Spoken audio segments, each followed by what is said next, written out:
வணக்கம். நான் doctor Jeffrey பேசுறேன். நம்ம ஹெல்த்தின்னு நினைச்சு சாப்பிட்ற பல விஷயங்கள் நம்மளுடைய கிட்னி ஸ்டோன் ஃபார்மேஷன் ரிஸ்கை இன்க்ரீஸ் பண்ணுதுன்னு உங்களுக்கு தெரியுமா? ஒரு மனிதனுக்கு கிட்னி ஸ்டோன் வந்துச்சுன்னா அது திருப்பி திருப்பி வரக்கூடிய வாய்ப்புகள் மோர் தென் 50% சான்சஸ் இருக்கு. ஒரு சிம்பிள் டயட்ரி ஹேபிட்ஸை நம்ம ஃபாலோ பண்றதுனால இந்த கிட்னி ஸ்டோன் வரதை தடுக்க முடியுமான்னு இந்த வீடியோல பார்த்துடலாம். மோஸ்ட் காமனா வர ஸ்டோன் எதுன்னு கேட்டீங்கன்னா கால்சியம் ஆக்சலேட் ஸ்டோன். இது எப்படி ஃபார்ம் ஆகுதுன்னா யூரின்ல சர்டன் சப்ஸ்டன்சஸ் அதிகமா இருக்கிறதுனாலையும் அதே சமயம் வாட்டர் கண்டென்ட் கம்மியா இருக்கிறதுனாலையும் யூரின்ல கிறிஸ்டல்ஸ் ஃபார்ம் ஆகி இந்த மாதிரிப்பட்ட ஸ்டோன்ஸ் உருவாகுது. ஹைட்ரேஷன் இதான் மோஸ்ட் இம்பார்ட்டன்ட் பாயிண்ட். நீங்க ஒரு 3 லிட்டர் தண்ணி குடிக்கிற மாதிரி டெய்லி பார்த்துக்கோங்க. ஒரு சிம்பிள் கோல் ஒன்று வச்சுக்கோங்க. அதாச்சு உங்களுடைய யூரின் கிளியரா இருக்குதான்னு எப்பவும் நோட்டீஸ் பண்ணுங்க. உங்களுடைய யூரின் டார்க் எல்லோ கலர்ல இருக்குது அப்படின்னா நீங்க டீஹைட்ரேஷன்ல இருக்கீங்கன்னு அர்த்தம்.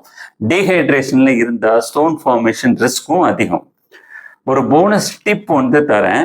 நீங்க லெமன் வாட்டர் குடிக்கலாம். லெமன்ல இருக்கிற சிட்ரேட் கண்டென்ட் ஸ்டோன் ஃபார்மேஷன் ரிஸ்கை குறைக்கும். இப்போ என்னென்ன சாப்பிடலாம் அப்படின்னு பார்க்கலாம். சிட்ரஸ் ஃப்ரூட்ஸ் வகைகளான லெமன், ஆரஞ்சு, மொசாம்பி இந்த மாதிரிப்பட்ட பல வகைகளை நீங்க சாப்பிடலாம். இதுல இருக்கிற சிட்ரேட் உங்களுடைய ஸ்டோன் ஃபார்மேஷனை குறைக்கும். ரெண்டாவது, கால்சியம் இன்டேக். கால்சியமை நம்ம பேலன்ஸ்டா எடுக்கணும். ரொம்ப குறைக்கவும் கூடாது, ரொம்ப கூட்டவும் கூடாது. நிறைய பேர் என்ன நினைப்பாங்கன்னா நமக்கு வர most common stone calcium stone தானே, ஸோ கால்சியம் இன்டேக்கு கம்மி பண்ணலாம் அப்படின்னு நினைச்சு கால்சியம் இன்டேக்கை கம்மி பண்ணுவாங்க. இந்த சூழ்நிலையில வேற விதமான ஸ்டோன்ஸ் ஃபார்ம் ஆகிறதுக்கான வாய்ப்புகள் இருக்கு. அது என்ன ஸ்டோன் அப்படின்னு கேட்டீங்கன்னா ஆக்சலேட் ஸ்டோன்ஸ். ஸோ கால்சியம் கம்மியா எடுத்தாலும் பிரச்சனை, அதிகமா எடுத்தாலும் பிரச்சனை. ஸோ ஒரு பேலன்ஸ்ட் கால்சியம் இன்டேக் தான் நமக்கு ரொம்ப முக்கியம். கால்சியம் எதுலேருந்து கிடைக்கும்னு கேட்டிங்கன்னா பட்டர், மில்க், பன்னீர் இந்த மாதிரிப்பட்ட மில்க் ஐட்டம்ல இருந்து நமக்கு கால்சியம் கிடைக்கும். மூணாவது, ஃப்ரூட்ஸ் அண்ட் வெஜிடபிள்ஸ் நீங்க நிறைய எடுக்கணும். இந்த ஃப்ரூட்ஸ் அண்ட் வெஜிடபிள்ஸ் நம்மளுடைய யூரினை அல்கலைஸ் பண்ணி யூரிக் ஆசிட் ஸ்டோன்ஸ் வரவிடாம தடுக்கும். அடுத்தது, என்னென்ன ஃபுட்ஸை அவாய்ட் பண்ணும் அப்படின்னு பார்த்துடலாம். ஆக்சலேட் கண்டெய்னிங் ஃபுட்ஸான நட்ஸ், சாக்லேட்ஸ், டீ இந்த மாதிரிப்பட்ட ஃபுட்ஸை நீங்க மொத்தமா தவிர்க்கணும்னு கிடையாது, பட் லிமிட் பண்ணிக்கலாம். ரெண்டாவது, சால்ட் அதிகமா இருக்கிற ஃபுட்டை நீங்க கம்மி பண்ணணும். ஃபார் எக்ஸாம்பிள் பிக்கிள், அப்புறம் அப்பளம், ப்ரொசஸ் சிப்ஸ் இந்த மாதிரிப்பட்ட பேக்கரி ஐட்டம்ஸ் இதெல்லாமே நீங்க கொஞ்சம் லிமிட் பண்ணலாம்.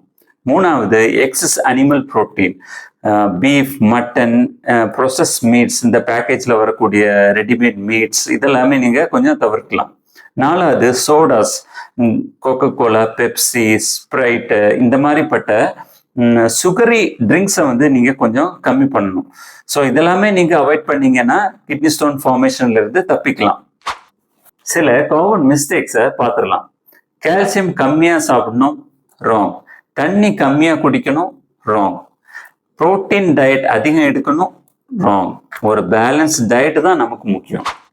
ஒரு இம்பார்ட்டன்ட் பாயிண்ட், எல்லா ஸ்டோனுக்கும் சேம் டயட் கிடையாது.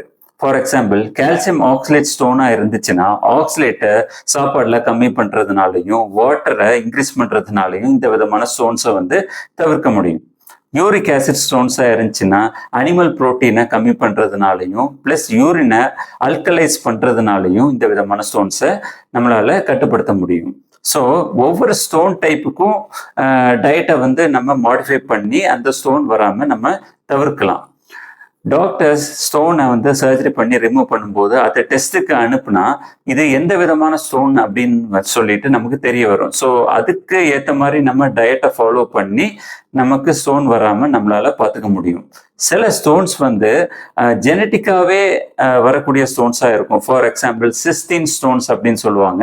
இதுக்கு சில டேப்லெட்ஸ், ட்ரீட்மெண்ட்ஸ் எல்லாமே தனியாக இருக்குது. ஓகே, வீடியோவோட எண்டுக்கு வந்துட்டோம்.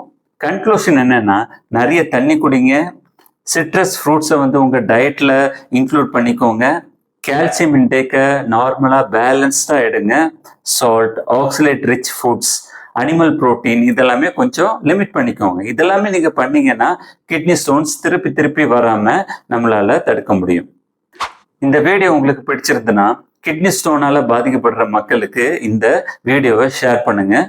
உங்களுக்கு இந்த வீடியோ யூஸ்ஃபுல்லாக இருக்கும்னு நினைக்கிறேன். வேற ஒரு வீடியோவில் நான் உங்களை மீட் பண்ணுறேன்.